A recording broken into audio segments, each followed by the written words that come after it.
Hello, everybody. Yeah, the microphone's probably not as good as it could be. I haven't played with it for a while, so I don't know where it is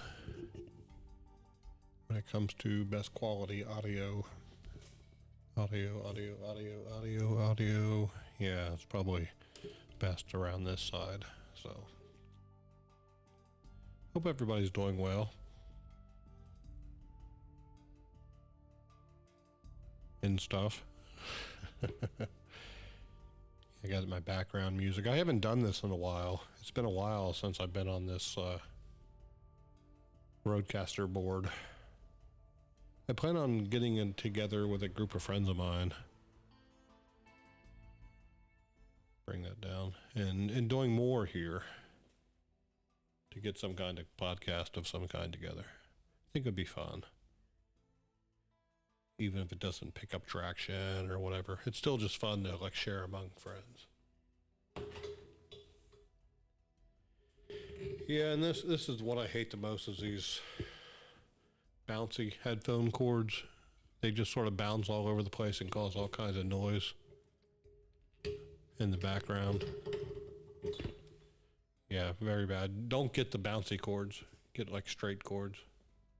I have a pair of headphones with the straight cord next to me, but they're broken, so need to get another pair of those.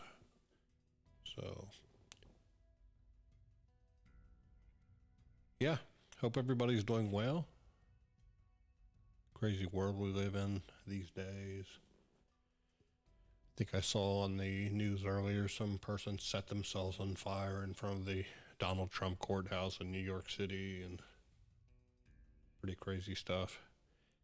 I feel sorry for the person only for the fact that they listened and absorbed mainstream media enough to feel like that their only way out was to set themselves on fire. That's CNN for you. That's the Trump derangement syndrome, the cult mentality. People that would do something like that. And in the broadcast, there was like a CNN reporter woman who was literally like, almost like play-by-play, like a sport reporter, was sitting there like narrating the guy's death. She was like narrating the person's death from beginning to end. Like in a quick sports type action banner, like, oh, I see, I count like 12 police officers. There's a fire extinguisher, and they're putting their jackets over them to try to like put out the fire.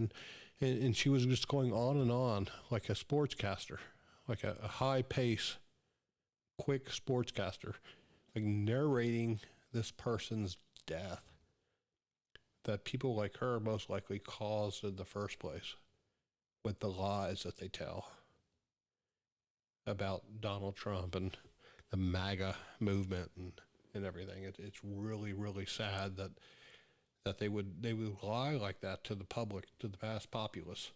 And then when somebody finally does take some kind of action, which, even though they may not like have direct calls to action, now some of the congressmen and senators have said like, get up in their face and, do this and that and so on. Those are calls to action. They're trying to blame Trump for like a call to action for things that he said and did during the January 6th stuff. But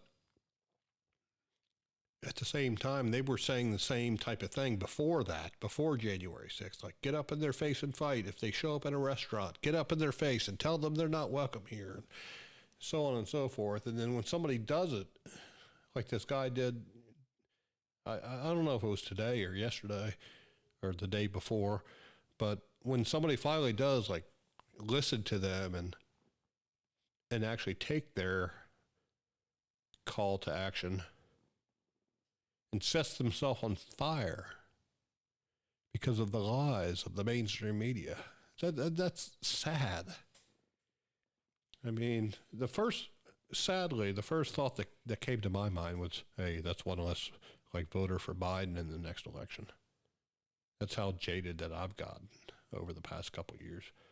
But at the same time, I feel bad for this person's family members. You know, they may be Biden voters too. I don't know. I don't know anything about this guy that set himself on fire in front of Donald Trump's court hearing.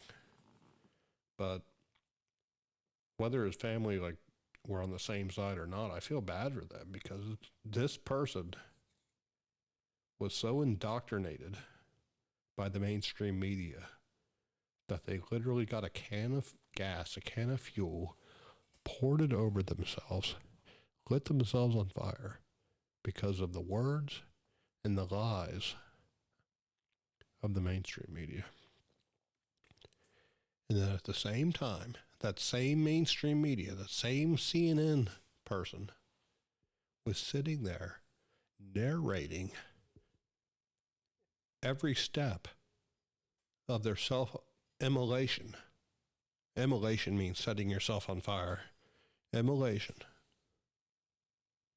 That's the most effed up thing that I can possibly imagine.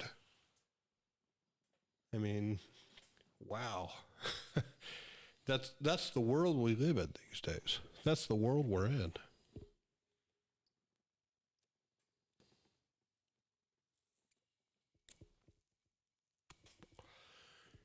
Starting to look like a Rogan podcast here. But that's the world we live in. When people do crazy things like that, tell me the last time you saw somebody on the right do something like that. I mean, probably the craziest incident that I see from anybody on the right side of things, was the cattle people. I can't remember their names. I'd have to look them up. But the cattle guys out in the West, they said, we're going to let our cattle graze on government land. When the government tried to push back, they pushed back. There was an armed standoff, Second Amendment type thing. They did what they needed to do to preserve their rights, like under the Constitution or whatever. I mean, they're cattle grazing on land of the BLM, the not Black Lives Matters, but the Bureau of Land Management. Their cattle wasn't hurting that land. If anything, their cattle was helping that land. Because cattle, they come onto land, they eat grass and plants and weeds and stuff, and then they shit. They poop out of their butt. And that fertilizes a patch of land where maybe a new plant can grow. It's good. It's like land management, hence the name Bureau of Land Management. But there was a standoff between this family out west on the right and finally the Fed sort of stood down, and I think recently the family sort of, not the original people, but some of the children of the original people sort of spoke out and told their story a little bit more, which I think is a great story. It's sort of an all-American story. But, so we have the election coming up, Biden, Trump, and the Democrats are, of course, doing everything they can possibly do to keep him from running, knocking him off of every possible state ballot they can, trying to convict him of felonies and indict him, and the court cases, which are keeping him from campaigning. I mean, it's the most un-American thing ever. But at the same time, they're not only trying to stop Trump from campaigning and doing his thing, they're also going after Robert F. Kennedy, RFK Jr., who's a Democrat, technically. I think he's actually technically running on the Democrat ticket, but they're eating their own now.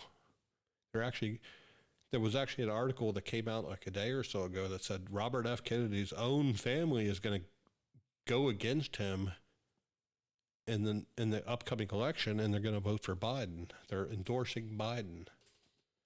I mean, they're eating their own.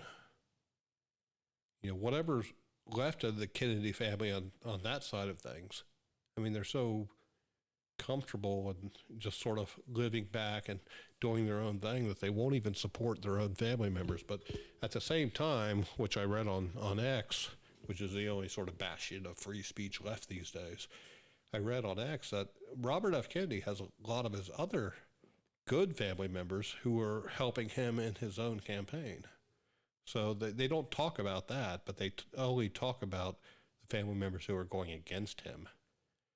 You know, the Democrats are very, very afraid that Robert F. Kennedy Jr.'s, RFK Jr.'s votes are going to take away from Biden's votes and hand the election to Donald Trump, which it should be in the first place. You know, I mean, any time that a party is plotting against another party to knock somebody out, that's not democratic.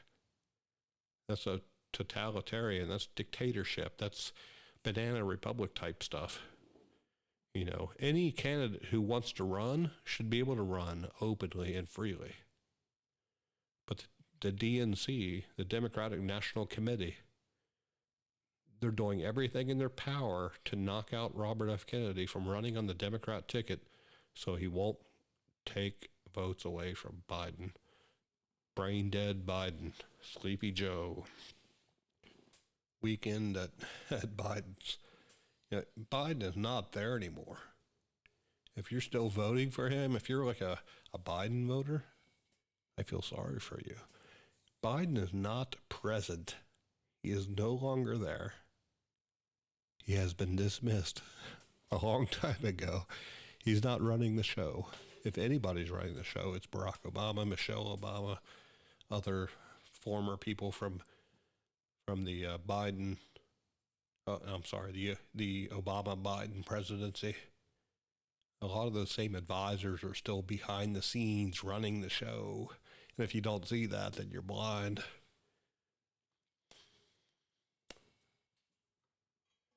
You got Karine Jean-Pierre. She can't answer a single question. She can't answer a single question like of substance in a press conference. She's like, I'm going to tell you this. I'm going to tell you that. She just reads off of like cue cards off of paper. I can't answer that, or I'm going to push back on that. She always says, I'm going to push back. I'm going to push back. This is the way it is. But everything she says is just talking points. It's all Biden talking points that have been around since the beginning of his administration. His administration, which is sarcasm in itself. It's not his administration. He's not running the show. He's a puppet with strings. Biden is a puppet with strings, and all the people who he was surrounded with all those years under the under the Obama administration, under previous governments and stuff, they're all those little people are like vying for power and putting in stuff. Nobody knows. It's all chaos on the administrations and the Democrat side. I mean, I wish if 2 or 3 or 4, I'm not talking about a lot, if just 2 or 3 or 4 Democrats in each house of the Congress came together in both the Senate and the House of Representatives, things could be better. Joe Manchin, he's from West Virginia, Democrat. He's more like a Republican, but he goes Republican in some things and Democrat on the other. He's sort of leveraging his swing vote. But I think he has some brains, but he needs to have more. He needs to stand up to the party that he associates with. Go back to the values of John F. Kennedy, of the Democrats that were in there before, Bill Clinton even, Biden even, back during Obama's administration. I mean, Obama, from what he was saying, he was pretty strict on immigration. People shouldn't come in illegally. He was against that. And Biden was against like illegal stuff and the racial jungle and corn pop and all the different stories he tells about stuff. Now nobody, even though those stories are out there, nobody listens to them anymore, even though they're pertinent, obviously, to the modern day, story. Nobody listens to those anymore, but they should, because that's what they really believed back in the day. And now everything they say is just lip service to the cult, to the people who are sort of guiding the Democratic Party into the abyss in front of them. I mean, it's crazy. It's sad. It's horrible. I'm gonna pause here for a minute. I've got to run in and get another drink here. 1 second. So yeah, I'm back. I still have a little bit of my drink here, but I grabbed another one. So.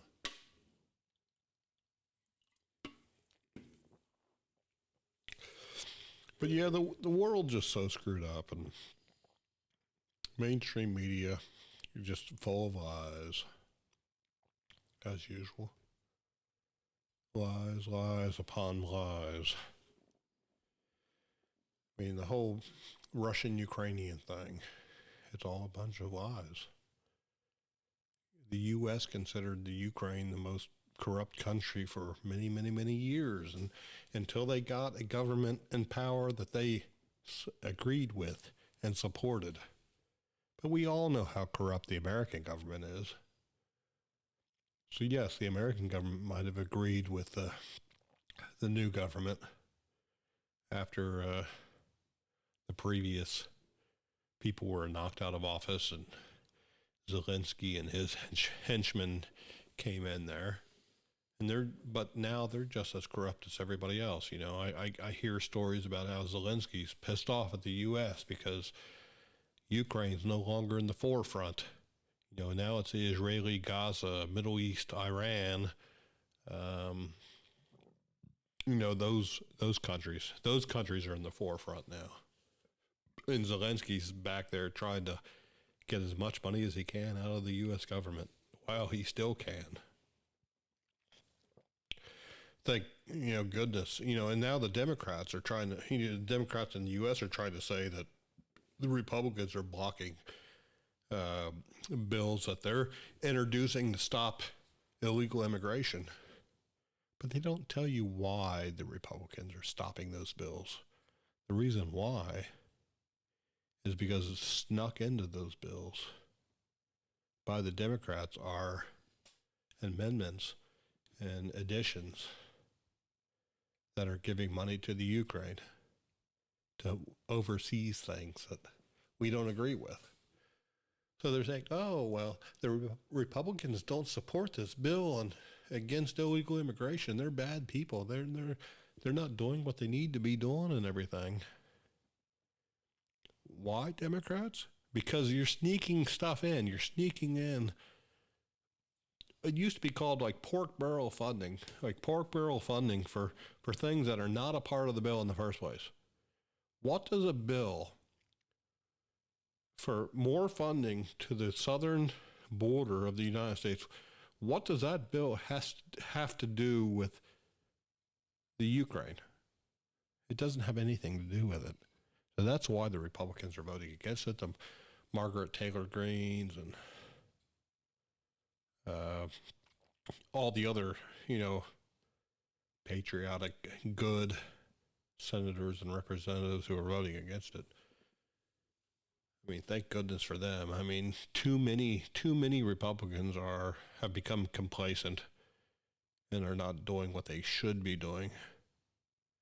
The budgets are still passing and big budget bills, and because they got what they wanted out of it. Some congressman from, I don't know, Oklahoma, he asked for something and he got it, so he's going to vote for it. Good for you. You got some money for your people, but then you betrayed your country when it comes to the southern border and the Ukraine funding. But you got some money for your own district. That's fine. Pork barrel funding. It's the way it works. Sadly. sadly. And I'll admit my own congressman here in Kentucky's probably done the same thing in the past during the latter part of the Bush administration, which is where I got a job from through pork barrel funding. Get back to a district here in southern Kentucky. But the minute Obama got in 2008, 2 years later, I was laid off, unemployed, shortly after divorced. My whole world changed, turned upside down.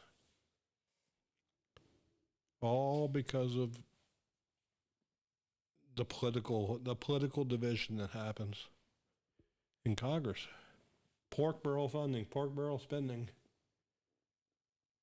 And I will admit, our program, the program that I worked for here in Kentucky, it was a good program.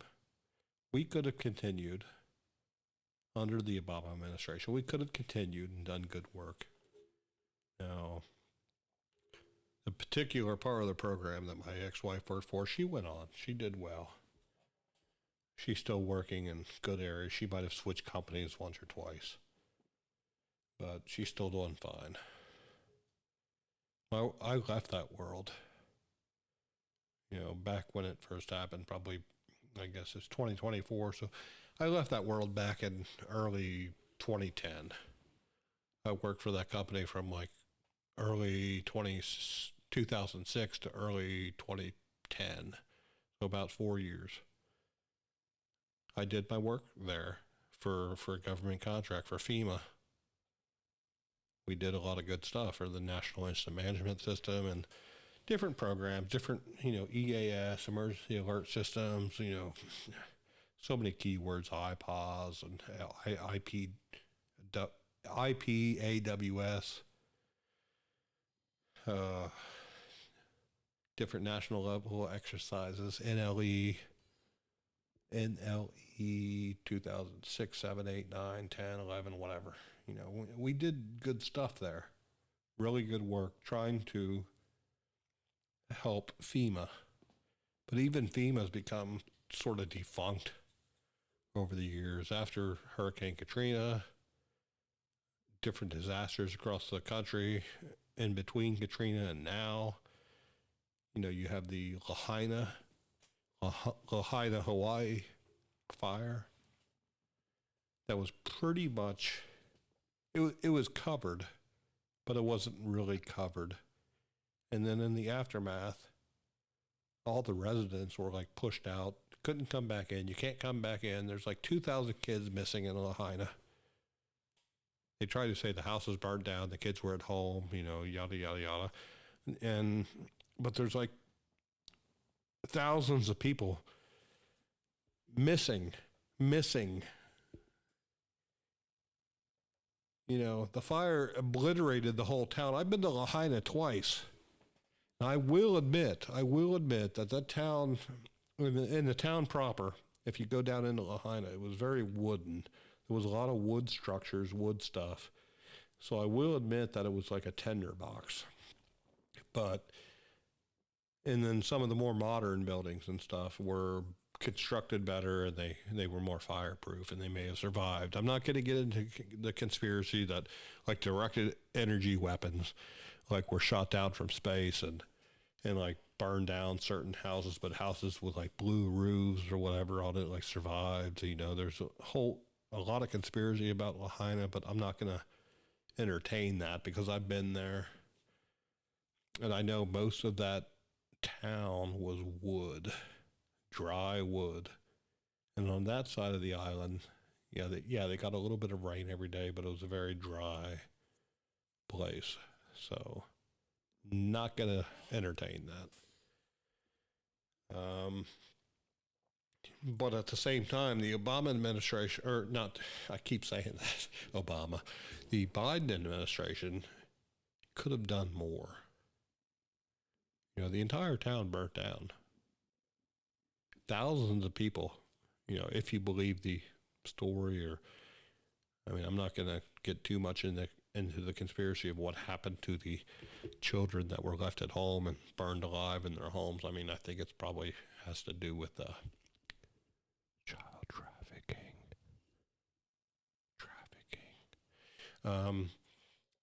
that's probably what happened to those children, and that's why they're not investigating it more and doing what they need to be doing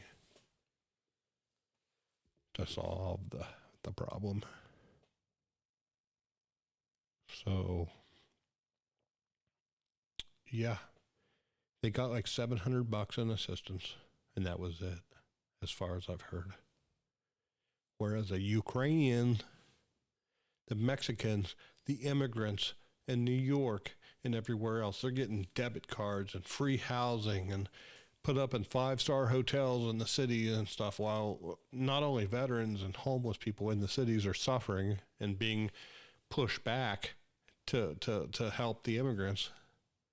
At the same time, the Ukrainians were, most people don't know this, but the U.S. is literally paying the pensions for Ukrainians, old Ukrainians who fought at previous wars. You know, granted, their pension's not much. It's only like, you know, $100 or whatever U.S. dollars per month or whatever. It's not like Social Security here. We're not paying the same amount or whatever, but we're literally paying for everything in the Ukraine, while people are here, homeless people, homeless veterans, homeless whatever, opioid stuff, all the disasters and all the craziness and it's maddening. We're helping everybody else everywhere else, but we're not helping our own people. We're not helping our own people, and there's so many videos out there.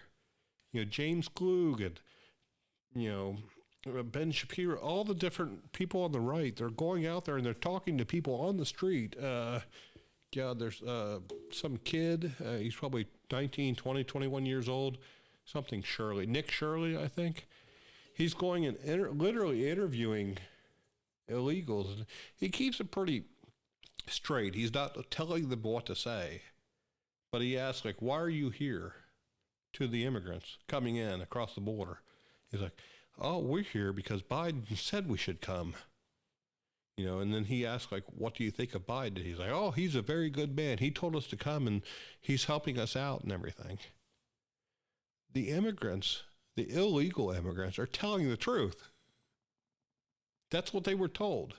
If you come here, Joe Biden, the president of the United States, he's going to give you money. He's going to give you housing. He's going to put you up in a 5-star hotel in New York, even though New York's pushing back against that finally. Even New York is trying to get rid of the immigrants. They're buying tickets to send them to other cities like Salt Lake City and, just anywhere else to get them out of New York, because New York's struggling so much with the crisis. But at the same time, they expected some small town in Texas on the border. They're expecting some small town with like 1,000 people in it to take in like 100,000 people a year. Just you take them, push them off on you. But we're a city with like 14 million people, but we can't handle 140,000 immigrants. We can't do that. We can't handle that. But they're telling some city in Texas that, 5 or 10,000 people, you need to take everybody in. And now they're sending them back out everywhere else. It's people.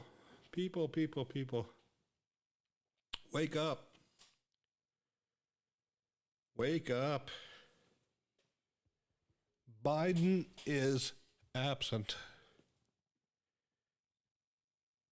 I mean, even if you don't like Trump, he is literally running a campaign for presidency in the next election. And at the same time, he's going to court. They're choosing like jurors to run against him and everything. And even that's not even a good process. Even that's breaking down. And then they tried to say he was falling asleep in court the other day. They're trying to compare him to Biden. Biden like falls asleep at every event, or he shakes hands with dead people, or, walks off the stage and falls down or whatever. They're trying to make Trump into the same thing, but he's not. Trump was probably just fucking bored. He was sitting in court with a bunch of dumbasses, a bunch of dumbass New Yorkers who are part of the Trump Derangement Syndrome, TDS. listening to that stuff. I mean, I would probably be falling asleep myself. I'm like half his age. Anybody would. But it's just amazing to me that the people, the mainstream media on the left side is trying to say, well, Donald Trump's falling asleep during court, but they don't mention a single thing about like Biden being completely mentally absent and out of it for every event that he goes to. The press can't even ask him questions because they're not pre-prepared. And even if they are pre-prepared, he still gets confused because he can't even read off the cards that they give him. I've been rambling on here for quite a while. It's been about, I guess I'm going on 32 minutes now, but I just don't get it, people. I mean, even if you don't like Donald Trump, go back to the early things that people have said about him. Yeah, there was a little grab him by the pussy comment. That was locker room talk. That was like two guys talking between each other. And whether you like it or not, there are women of the night, women who are opportunists, who will throw themselves at men like Donald Trump. They love them. They'll do whatever they need to do to get ahead. And that's who Donald Trump was talking about. Those type of women who throw themselves at people like him. And those type of women are the ones that you can, quote unquote, grab them by the pussy because they won't care. That's what they want. They want that. They want to be in that situation. No normal woman, no good, God-fearing, normal woman's going to do that type of thing. It's just those women who are opportunists that are going to put themselves in that position with billionaires in New York City. And that's the one thing people are forgetting. In New York City, socialites, women who are opportunists, billionaires, that's where that stuff happens. I mean, I know a lot of women that I know here in Kentucky, they try to say, oh, that was a terrible thing that he said about those women. But the women here in Kentucky don't know what kind of women those are in New York City. Yes, there are opportunist women here in Kentucky, but they're not quite the same as the ones in New York City, but many of them are the same. Here in Kentucky, it's like if you own a boat, if you're a man and you own a boat, then women are going to throw themselves at you. If you're a man and you own a company and, are single and own a boat, I keep going back to own a boat, women are going to throw themselves at you. You can grab them by the pussy and they're not going to care. That's just the way life is, people. It's locker room talk. It's honest talk. It's real talk. That's how things work. That's how the world works, whether you like it or not. And I'm one of those guys that women sort of feel comfortable being honest around. Like, when women are talking to other women, I can sort of sit there and be like, on my phone, and they'll talk honestly between themselves and stuff. And they say the things that those women say are just as bad, if not worse, than what men say about women. It goes both ways. It really does go both ways. If you don't believe me, you're lying. If you don't believe me, then you haven't been in the real world. You haven't experienced like the real world. Men, women, whatever you want to say these days. I'm not going to get into the rest of the pronouns, but men and women, they're the same thing. They're all, on both sides, they're opportunists. They're using their assets to get ahead, to profit, and so on. It takes like real people. I'd like to say that a lot of my friends, and even myself now, that I came from D.C. I worked in D.C. I worked at the top levels. I worked at the top levels. I met a lot of people that many of you would know from news reports and from previous administrations and stuff. That's all I'll say. But I've been around those people. I know how they think. But at the same time, I'm just some nobody kid who grew up in southwestern Ohio, poor. At some points in my lives, you know, our family didn't even have enough money to buy food, so we got food from the church. And when the church couldn't give us enough for me and my brothers and everything, we got it however we could. Even if we had to like lie, cheat, and steal, bounce checks, whatever. You know, we made it. We made it. And now my family's comfortable. My dad's comfortable in retirement with his company pension and Social Security, and he's still working at 74. And, you know, my mom's going through some issues now that she's getting into dementia age. So she's going through that. And then I help out with my folks I help out with my dad specifically to deal with that situation. So that's all I'll say. But yeah, crazy world, people. So yeah, I'm gonna end it here. I've been going on again for about 37 minutes. So other than that, this has been a really open thing, you know, that I haven't done here in a while. I haven't used my board here in a while, and I hope to start using it more with myself and some other friends here over the spring and summer. So everybody have a good night and peace out.